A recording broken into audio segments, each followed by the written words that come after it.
दोस्तों यहाँ पे एक चीज़ है कि जो बहुत ज़्यादा कॉमन देखी जाती है वो यह होती है इंग्लिश के पेपर में, जो स्टूडेंट्स होते हैं वो पैसेज में से जो सीन पैसेज वाला पार्ट होता है वो कंपैरेटिवली बहुत आसानी से सॉल्व कर लेते हैं, लेकिन जो अनसीन पैसेज वाली जो चीज़ होती है वो सॉल्व नहीं कर पाते। देन क्या होता है, रीज़न ये होता है कि अनसीन पैसेज के बारे में उनको पता नहीं रहता है, क्या सही मेथोडोलॉजी उसके बारे में भी उनको जानकारी नहीं रहती है, जिसकी वजह से कहीं न कहीं उनको ये दिक्कत आने क्या लगती है।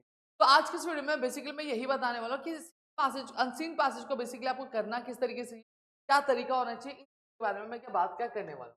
सबसे पहली चीज़ मैं आपको बता दूँ कि हमें क्वेश्चन किस तरीके पूछे जाते हैं। क्वेश्चन की जब मैं बात करता हूँ तो देखो, हमारे जो क्वेश्चंस होते हैं वो ये कुछ इस तरीके से आते हैं, जैसे कॉम्प्लेक्स फैक्चुअल क्वेश्चन आ जाएगा, ठीक है? फिर इन्फ्रेंस इंटरप्रिटेशन वाले क्वेश्चंस आ जाएंगे, फिर पर्सनल रिस्पॉन्स वाले क्वेश्चन आ जाएंगे, लैंग्वेज स्टडी वाले क्वेश्चन आ जाते हैं, आपकी वोकैबुलरी से रिलेटेड कुछ क्वेश्चन आते हैं। तो ऐसे करके हमारे जो क्वेश्चंस है वो हमें बन के क्या मिलते हैं, ठीक है?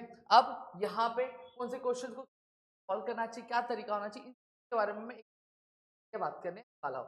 तो चलिए एक-एक करके बात करते हैं। तो पहली चीज़ अगर मैं बात करूँ तो सबसे पहला क्या आता है, स्किप पैसेज।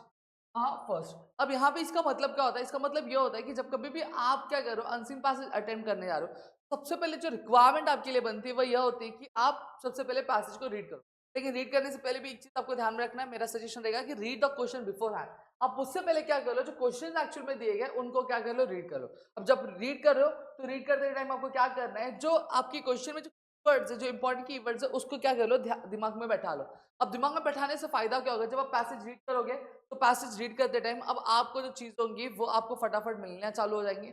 और जब आप रीड कर रहे हो तो ठीक है, बहुत ध्यान से रीड करो, जो टॉपिक है उससे जुड़ के रीड करो। क्यों? क्योंकि जब आप पहला स्टांजा पढ़ोगे तो पहले स्टांजा भी आपको समझ में आ जाएगा कि बेसिकली जो पैसेज है, पैसेज चीज के बारे में क्या इन्फॉर्मेशन हमें क्या दे रहा है। तो इस तरीके से आपको जो आंसर्स है वो आंसर्स मिलना शुरू हो जाएंगे।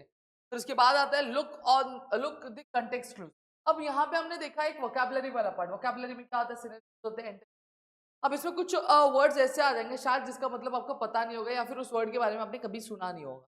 तो उस कंडीशन में क्या करना है, उस टाइम पे हम डिक्शनरी नहीं खोल सकते, या फिर गूगल नहीं खोल सकते, या फिर जीपीटी खोल सकते हैं, चैट जीपीटी, ठीक है? तो उस टाइम पे करना क्या चाहिए, उस टाइम पे बेस्ट तरीका ये है कि आप क्या करो, आप वो सेंटेंस को 1 से 2 बार क्या रीड करो। अब जब सेंटेंस को आप रीड करोगे तो आपके अंदर एक आइडिया जनरेट होना लगेगा कि बेसिक सेंटेंस मेरे से कहना क्या चाहता है, ठीक है? ये सेंटेंस क्या मतलब बताना चाहता है। तो उसके बेसिस पे आप क्या कर सकते हो, आप एक गेस वर्क कर सकते हो कि ये वर्ड का क्या मतलब हो सकता है, और इस हिसाब से आप अपने क्वेश्चंस को क्या कर सकते हो, अटेम्प्ट क्या कर सकते हो।